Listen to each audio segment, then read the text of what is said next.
Hello, hello, and welcome to Baki Talkie Season 3, Episode 9, Decision Time.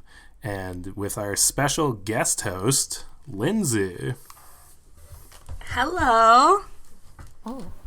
Hi, Sumeeta. Hi, Lindsay. Hi. So, hi, folks. Yeah, surprise. We're doing, I think Steve called it his Try-Month, which was a dumb name. Fun concept, though. We're gonna have a Steve-less episode for the rest of it. It's just gonna be me and my guest, yes. Sumeeta. Yes. Little girl This is all power. I've ever wanted. Girl power. Yeah, to be honest, Steve was the worst part of Baki. Is he gone yet?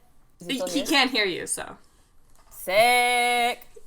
I was kind of thinking, if you've ever heard it, I think they were called the Gilmore Guys. I was like, that's kind of like us. We're going to be like the Baki Babes Gilmore or something. Guys. I don't know. Oh, hell yeah. Yeah. This is great. Yeah. Okay. So we kind of tricked Sumeeta. She didn't know I'd be here, if you guys couldn't tell. So let's start for real. So this is Baki Talkie Season 3, Episode 9, Decision Time. A little spoiler alert for me, Sumeeta. I found this episode very boring. I thought it was super lame. It was like one extended scene. But I want to hear, and have you been listening to the podcast? Like, how caught up are you? I try not to listen to it because I always want I try not to listen to around when I'm going to be on. Okay. Because I'd like to be surprised, but I did listen to just a little bit of the last episode. Okay. Just to hear Marcus a little bit. You heard Marcus, but you didn't hear the one after that. Okay, right, because that hasn't come out. Okay, cool. Yeah. So that's good. So you were probably a little surprised by some of the stuff going on in the episode. Yeah, like Baki's in prison. That's new. Some characters that I've never met before, namely Guevara, who I guess is not Che Guevara. It's Jay Guevara in this little world, so pretty close. It's Jean Guevara is his full name. Oh, okay. Yep. Okay, great. Honestly, I didn't even know it was him at first, because in this episode he kind of looks like a demon, which was weird. That was strange to me. So when he first came on the screen, I was like, wait, that is him, right? Like, yeah, no. So, Okay, so what do you think? Did you watch the theme song? I did. Yeah, that was fun. It was a kind of a different, musical genre, I think, than the ones I've seen before. So easy. Yeah, I enough to liked jam it. to. Kind of little jazzy.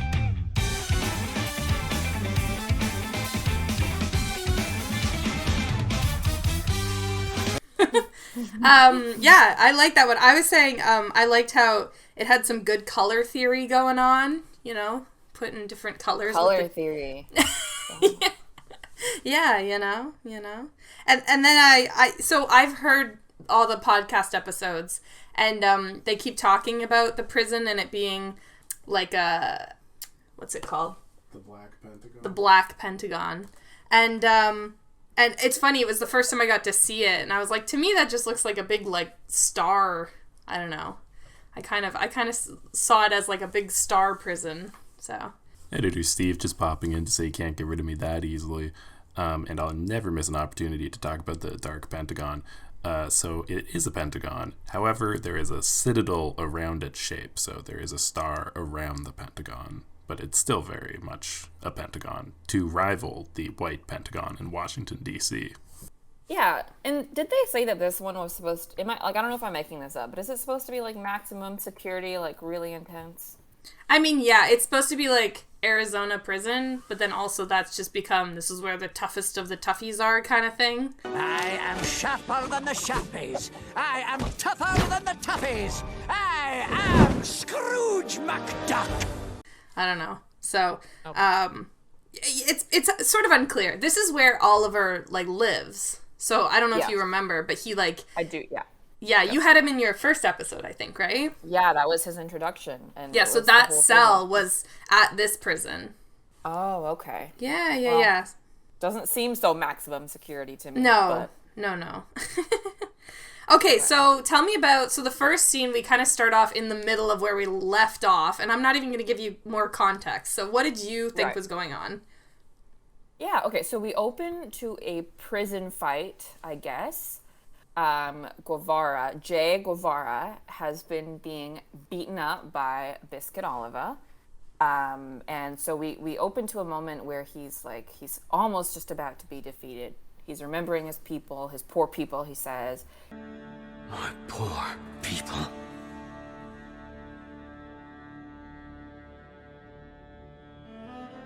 My poor people.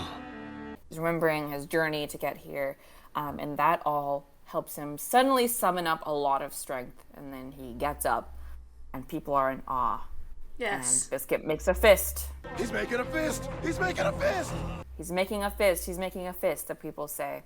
And this is really important because we're going to come back to this part later about the fist. Yes, yeah. No, that's pretty accurate. I wanted to mention a couple things. So you were saying, he was getting beat up. It's funny, in the last episode, what you haven't heard about yet is that they actually only had one hit so far. Oliver just kind of, you'll notice there was like a handprint in his chest. Oliver kind of like slapped him and he like flew across the whole yard.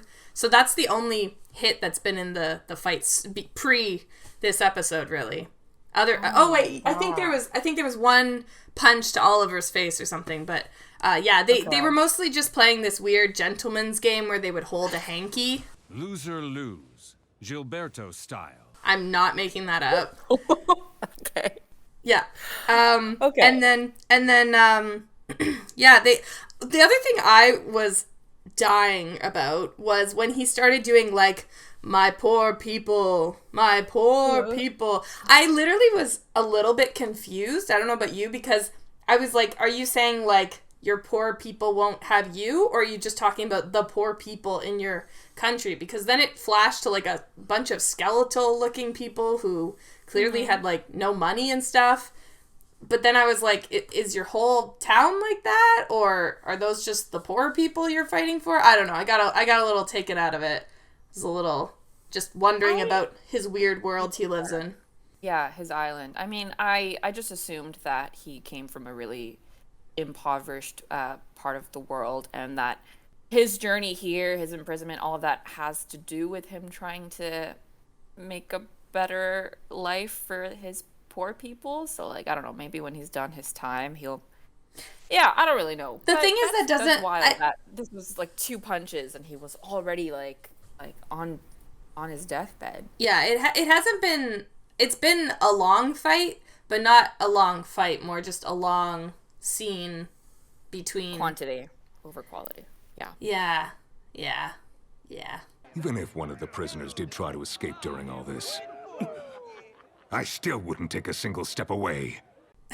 So you're right. So honestly, the funniest thing about this whole episode is just the crowds, because they constantly are just like narrating for us, and you get right, and you constantly just have like them panning over the people watching, and they're all like, "Whoa, he's making a fist," and it's just like, yeah, what did you expect? Standing up, and now it's down. Yeah. Oh my god. And I'm like, what a boring fight to watch this would have been, because they don't get all the commentary in their heads and stuff, you know?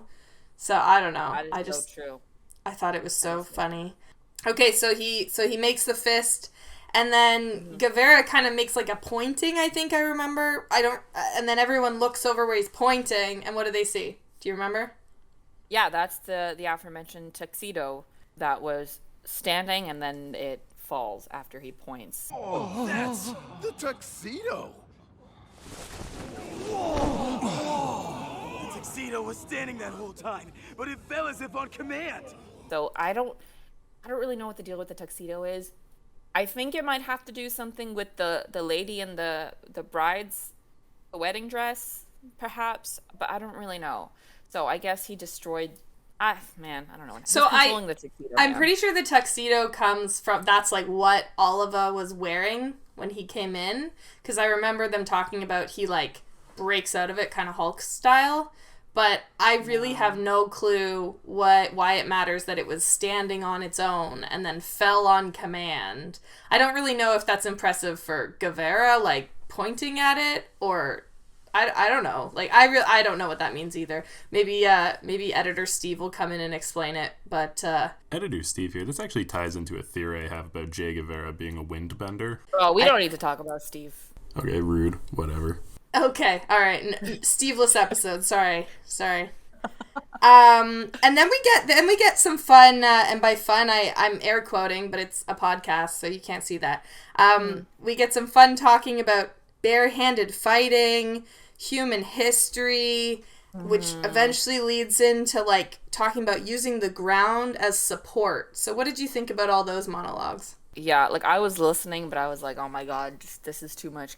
Just go back to the fighting and the tuxedo stuff. He somehow summons the energy of the Earth's core.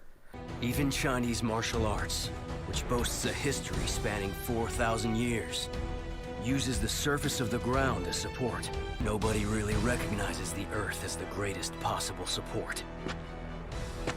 Their understanding doesn't go any further than a millimeter below the ground. My foot is connected to the farthest depths of the Earth, to the very center of the entire planet. The core of the Earth! Which is cool. Nothing we haven't ever seen before. We literally see the Earth's core at one point. I literally was like, am I in science class? Like, what is happening? Like, yeah. Yeah, you learn a lot when you watch Buck. You learn about, I mean, you learn a lot. Whether or not it's true facts is another. Geography. I think it's all true, Lindsay. I don't know what you're talking about. Che Guevara is one of the most important figures in history. So right. I don't know if you skipped that class in high school. Oh, sorry. Yeah. Well, I wanted to make a point that what did you see any of the Rai Tai tournament stuff with Muhammad Ali Jr.? I did not. Sadly, okay. I did not. So, like, there was something they talked about how his technique was cool because he like would jump around and stuff, and like I'm pretty sure when we first met him, they talked about how he uses the ground because he's constantly punching, in quotes again, the ground, like with his feet, almost like kicking the ground. And I was like, isn't that just the same thing they're talking about now with using the like core of the Earth as support? Like, I don't know, it just felt like retreading. I was a little disappointed with that because honestly, one of the only things I really like about this show is that I'm always, oh, hello, Johnny. One of the things I'm always surprised about with this show is that I'm like, there's always something new going on. And I was like, it feels like you guys are just, bringing up the same stuff.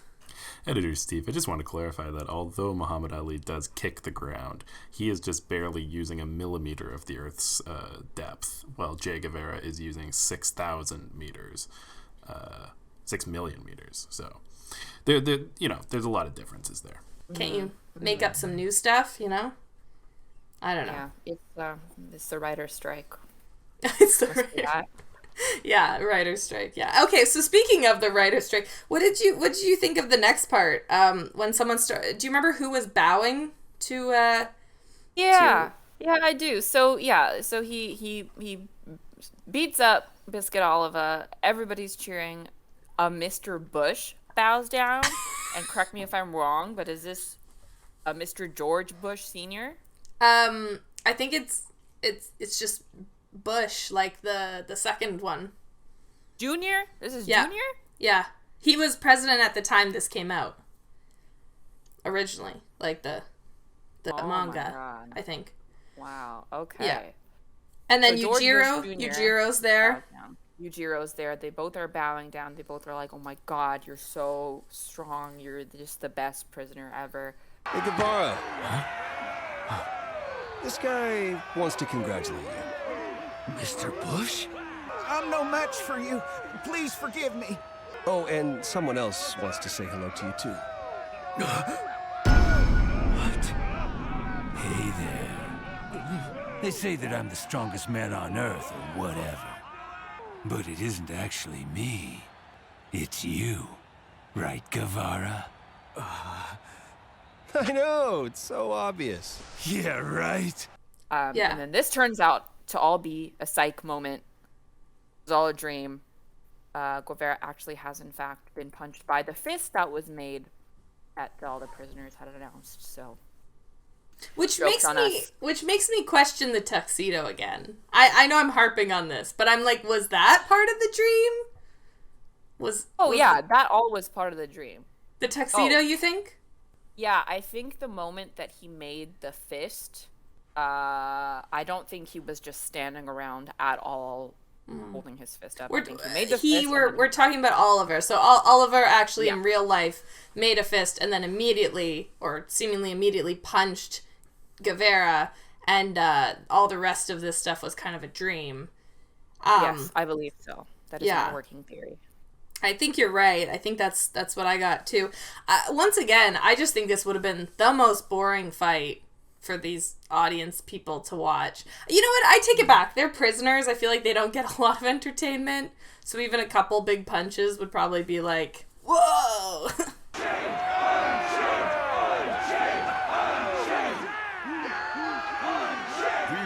So yeah, they deserve a show. Yeah. And then there's a great line from Oliver where he basically just says, "The fight's all finished now." That's it. The fight's all finished now. which I quite loved. I love that. If you don't say it out loud, nobody knows. Right. Yeah, that's why they have the bell in boxing. You know, you got to go like ding ding ding, someone won. Yeah. Yeah. And then we get personally the grossest scene to me where oh, okay. Well, why don't you tell us about it then? Are we referring to when Biscuit Oliva starts just talking about his muscles? Yes. And his love for his muscles. And yes. He's Why Guevara lost? Because he didn't have the love for his muscles. He didn't have the love for his muscles, for strength. He had the love for everything else, but not for his muscles. And turns out Biscuit Oliva, so muscly, that actually he has to contain his muscles in his body. And if he wasn't vacuum sealed, he would self-inflate like an airbag to the moon and kill everyone. Which we see sort of a flash forward almost, like a fake flash forward of if he let his himself rip, I don't know what you want to call it, and just like let all his muscles come out. You see, I'm actually holding it all in. You're holding it in? If I were to just let go and allow the door that metaphorically holds my muscles in to swing open, since they're so big, they'd probably burst out from beneath my skin, crush everyone here, smash through the outer walls, destroy the entire complex, and expand all the way into the sky. And so, I don't know if you noticed this, but that clip of him, like, muscle mountain exploding was actually in the opening. But it's very quick. Yeah, and I remember seeing it and kind of going, oh my god, that's gross. And Steve made the comment because we were watching together, and he said, yeah, no one's mentioned it yet. And then it turned out it was in our episode, and I was kind of like, oh, okay, well. Yeah, so that... It is gross. It's grotesque. But I assume, like, that's what happens in Attack on Titan. I haven't seen it, but I think... I haven't seen it either, so you're probably right. You know? Over the city, destroys walls. There we go. Yeah. This is now an Attack on Titan podcast. Say, Baki, I'm sure that you're not aware of this, but each and every day, the food I consume adds up to more than 100,000 calories. Yeah, absolutely. So I liked when Baki starts jokingly being like, wow, thanks. We all should say thanks because he's not killing us with his muscles. Like, that was good. Yeah. This guy is claiming some really ridiculous things, like 100,000 calories and 5% in body fat. Well, to be fair, I do kind of within their world believe those parts, because seeing how much food like Baki ate when he was like getting better from being sick a while ago, like I do think they eat a grotesque amount of food, but 100,000 calories. Well, I liked how, if people don't know how much that is, he told us how many rice balls that would be in a day. I think? Yeah. I don't even remember. I just thought that was the most hilarious and racist thing too. Like, for just this American character to be like, "Oh, you might not understand your food. People, yeah. Let me explain it to you by here's what your people's rice balls. That's how many it would be." That's the same amount of calories that you'd find in 500 of those rice balls that your people in Japan seem to love so much. I also thought it was funny because he knew off the top of his head how many rice balls. Like, he knew the calorie count of a rice ball, which was impressive. Well, you have to if you want to reach 100,000 calories a day. You really. I guess that's true. You have to explore all cuisines within the world. Yeah, and once again, one of my favorite tropes maybe of this show, he starts shitting on Olympic athletes and being like, they eat a mere 10,000 calories. And I'm just like, okay. Like, I love how many times Olympic athletes are the barometer for, you know, being strong. It's like, if you're just a mere Olympic athlete, you're nothing.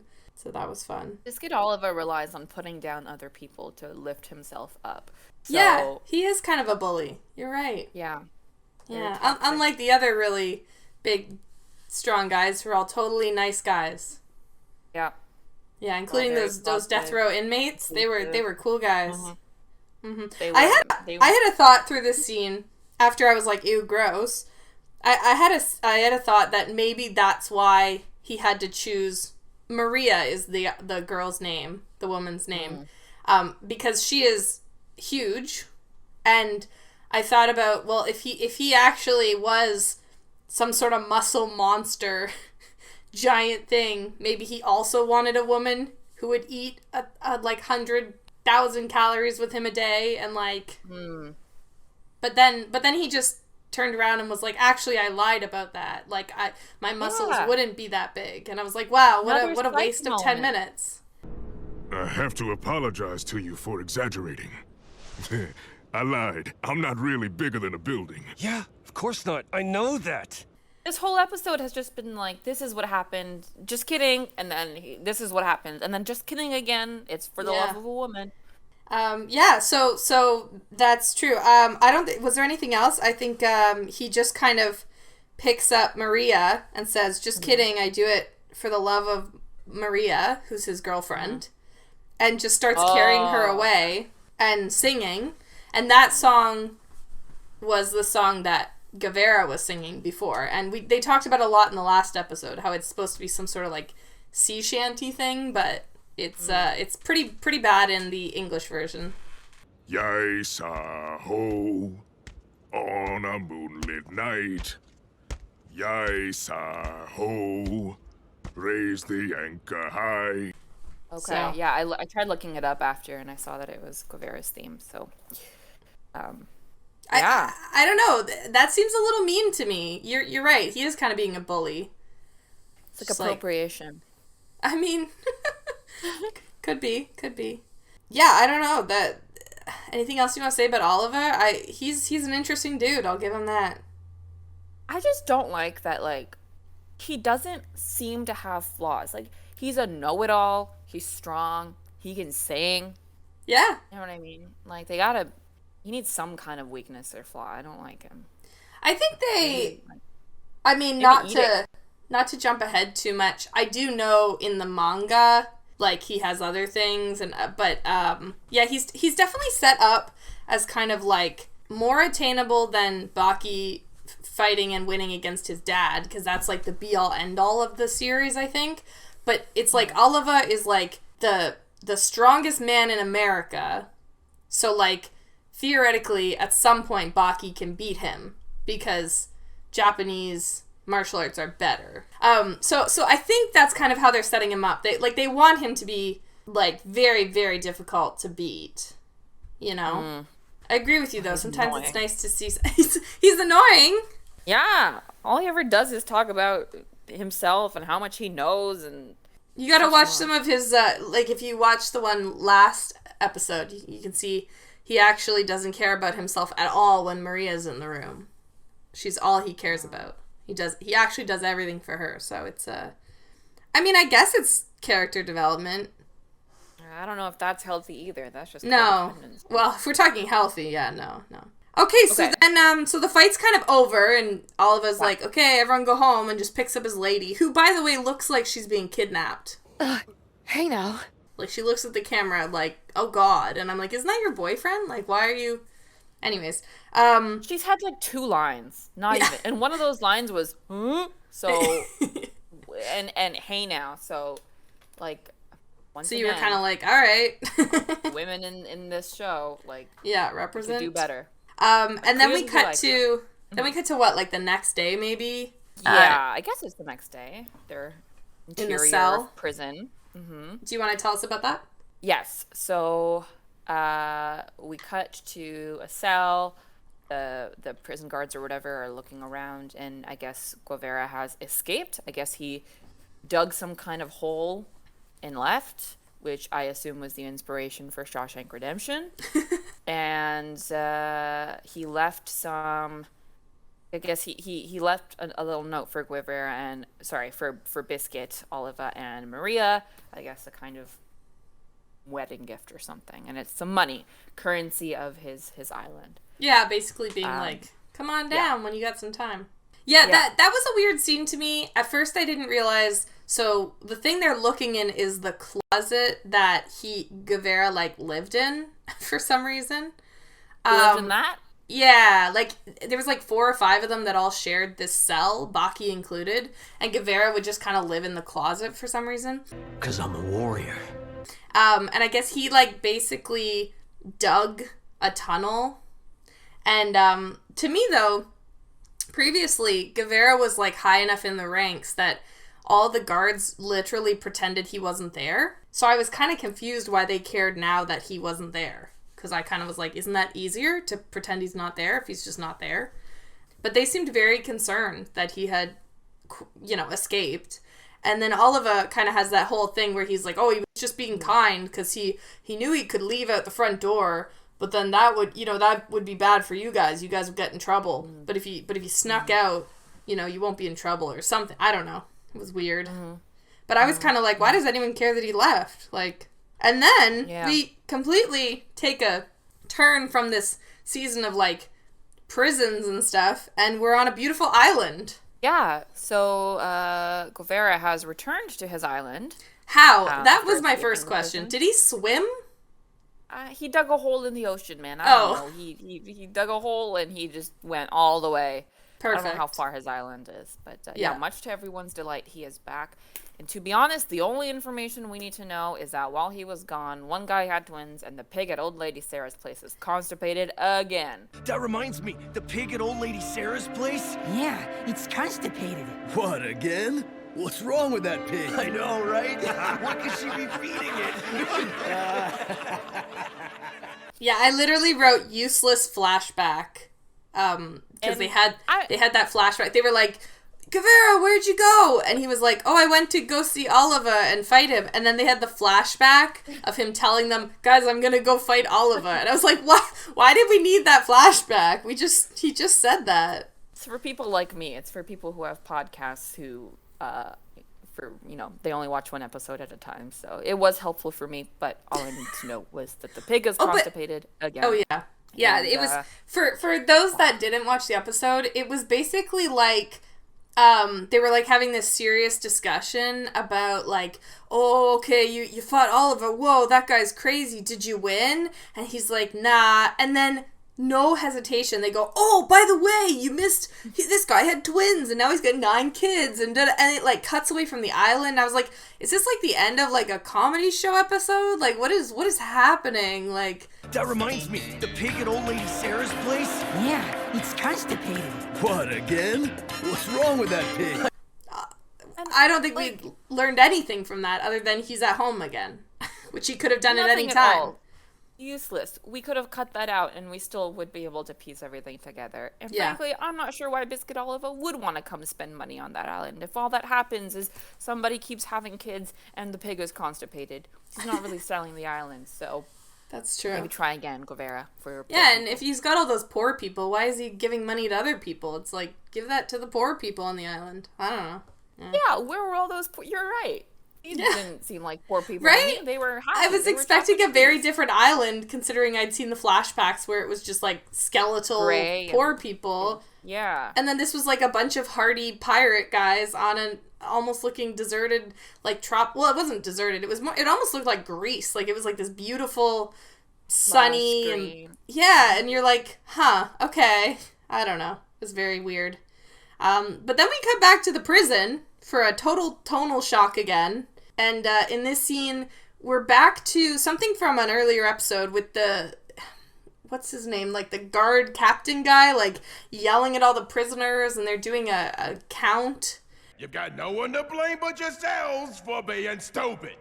And this all kind of happened in a previous scene when Baki first got to the jail, and he starts yelling at them that it's all their faults for being there and blah blah blah. And then Baki like makes a weird noise. And do you remember what happened? Yeah, he makes a weird noise, and the guard is like, "No, don't listen up." Blah, blah, blah. And then Baki's like, "Can I go outside for some fresh air?" And the guard is so taken aback by this mere suggestion. Well, and we get a great all the people in the background going, "Fresh air? Did he say fresh air?" Oh yeah, man, these prisoners, they don't know how to come up with their own stuff. They can only talk about what somebody else is talking about and repeat that. So they really need this. They need those fights. They need Baki to cause a ruckus. Yeah. So he causes a ruckus. He apologizes. He beats everybody up. He leaves. Yeah, I wrote he's flexing on them and doing gymnastics. There was also one where he kind of did a two-handed hit the ears of a guard, and they had like a camera on the guard's eyes, and like the light in his eyes went out. And I was like, did he just murder him? Like, what was that? Yeah, that's an interesting interpretation. I didn't see it as a murder. I just kind of saw it as like he just becomes unconscious a little bit. But isn't that the like saying like the light from his eyes went out and they're dead? Like, I don't know. It was a weird thing to focus on. I don't know if they were the writers were really focusing on like symbolism and you know. That's fair. It looked cool, so it stays. It did look cool. Yeah. Yeah. So then Baki, it's funny, he started the fight with like his hands in his pockets, very like nonchalant, and then once he like gets a little further, he gets to the hallway, he starts like running like crazy. And he gets outside, and another one of my favorite lines, that's the warden. It doesn't say in the episode, but I asked Steve to confirm. So this is the warden who we've previously met, and he goes, "No fresh air for you." to Baki, which was a great line. I also wonder, like, how did he know Baki said that if he was out here? Like, did they just run out and get there before Baki? I don't know. I think he just says that to everybody that he's just outside. They're just always out there with guards ready in case anyone wanted fresh air. Yeah. Yeah, and then we have a very thematic ending of the episode.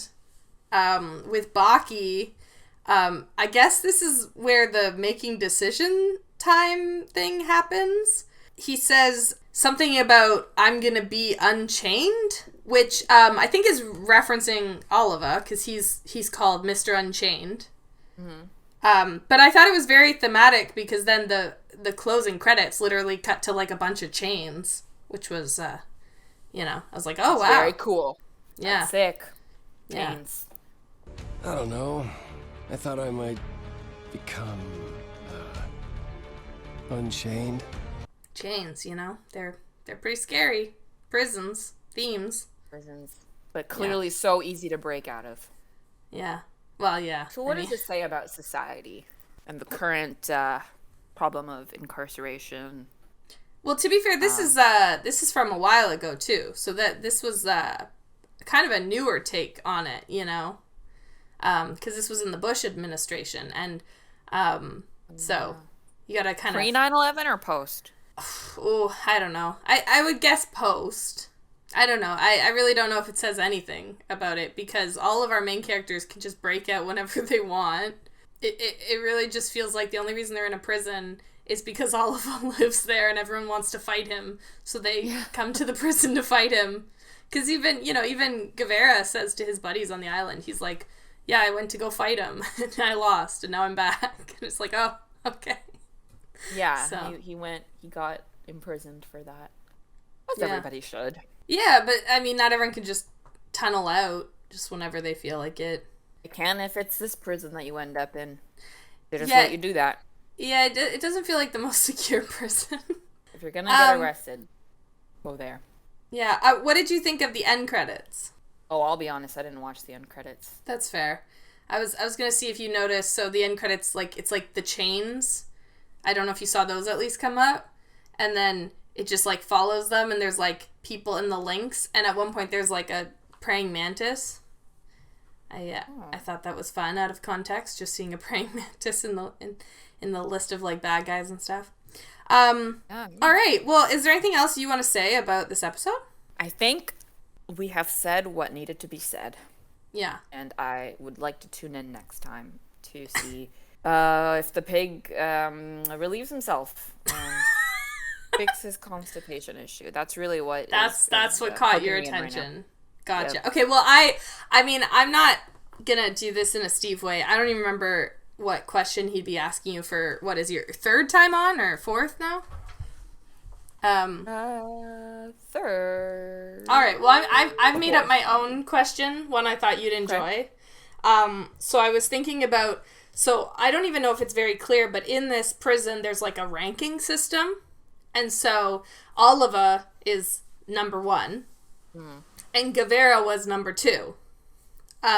It's not super explicit at all about how people are ranked. Baki doesn't really get a ranking as far as we can tell. I think who was the boxer? Muhammad Ali? No. Iron Mike. Iron Mike was also in this season. And he's not even in the top 10 or something. So I don't know if that puts any perspective. I mean, it's not explicit if it's about strength or what, but Oliver is first and Guevara is second. So my question to you is, if all of the members of One Direction got put into this prison, who do you think would rank highest? And why? Oh, man. Oh, frig. Okay. It really depends on if we're talking physical strength or... Well, you decide. You decide how you rank them for what reason. Okay, I'm going to go based off of energies. Okay. Like mental resilience as well. I'm going to put that. Okay. I'm gonna say Niall is in 5th place. Okay. I was thinking, and no like shade to Niall. I was thinking Liam was gonna be last, but then Liam has recently signed on to do some amateur boxing thing, so clearly he fights a little bit. He will fight more than any of the others have in the public eye. So willing to fight. That's a good thing. Willing to fight. Yeah. Mm-hmm. Liam, no. I'm gonna say Louis is 4th. Okay. Wow, this is like completely... If you asked me anything else, I would have ranked them completely differently. But we're talking about them in prison, ranked as fighting. Yeah. I'm going to say Harry 3rd. Okay. Zayn 2nd. No. Yeah. Zayn 1st, Liam 2nd. Okay, why Zayn first? What do you think? I don't know. Just vibes. I just feel like he'd be like cool and he'd do better. Like, that's true. Coolness might be a big factor of it. We don't know. He's more mysterious. You know what it is? Because like even since the One Direction stuff, he's really laid low, and I feel like you don't want to mess with somebody who lays low and is like on their own side of the prison table. You know, you don't mess with him. Right. You don't know what he's capable of. Ah, that's a fair point. Harry. I really do appreciate how intently you took that question and thought about it. And of course, of course. You know, here on the Baki Babes podcast, we give you the real stuff. You know, the real questions gossip. You're dying to know. Yeah. The real conversations that we should be having. Yeah. But the media won't pick up on this, will they? No. The media won't talk about One Direction. I don't know. It might be a big news story that 2 females watched an episode of Baki in real life. Two women. I went with females because that's the vibe of the show, but it felt weird. So 2 women. Yeah. So does this pass the Bechdel test, or you and I? Yeah. I don't know. We're technically we're talking about as men, but it is a TV show, so who knows? Who knows? What a depressing thought to think that this podcast in its entirety might not pass the Bechdel test when Baki, the show it's about, has. But that's a thought for another day. Just jumping in real quick with some housekeeping. The trailer for the next season of Baki is out. I'm going to talk about what that means for the show in a later podcast, but please go and watch it. It's on YouTube and it's really fun. It's the caveman pickle arc, so get ready for that. The fan question this week, I'm going to go with the one that asks, who is more important, Jack Lee Biondi, we'll remember him as the treasure seeker who died of old age because he found his treasure, or John Gilberto? Gilberto, his legacy lives on through his name, but to me, I think more important Jack Lee Biondi, because if it wasn't for him, what happened with Spec would make absolutely no sense. It would be extremely confusing. And then finally, I just wanted to say that it wasn't that I didn't feel like editing that last segment and adding lots of One Direction clips, but I don't want to get copyright striked and lose the podcast. Anyway, bye. All right, well, this has been fun my first time, probably last, hosting Baki Taki on Try Month, as Steve dubbed it. I think that means he's got a couple more weeks of trying out new stuff. So this was one Steveless episode. I guess not quite. He did the intro. But, yeah. And I don't know what else to say other than, excited for some Baki free time in a little while when the season ends. But I know Steve's got some fun tricks up his sleeve until then. So, Steve? You. You said I've got tricks up my sleeve. Oh, sleeve. He's got tricks up his... Steve has tricks up his sleeve. There you go. All right, well, that's all the Baki we've got to talkie. Until next time, bye. Bye. I have no idea how to turn it off. You can just What? Stop? Yep. Friday.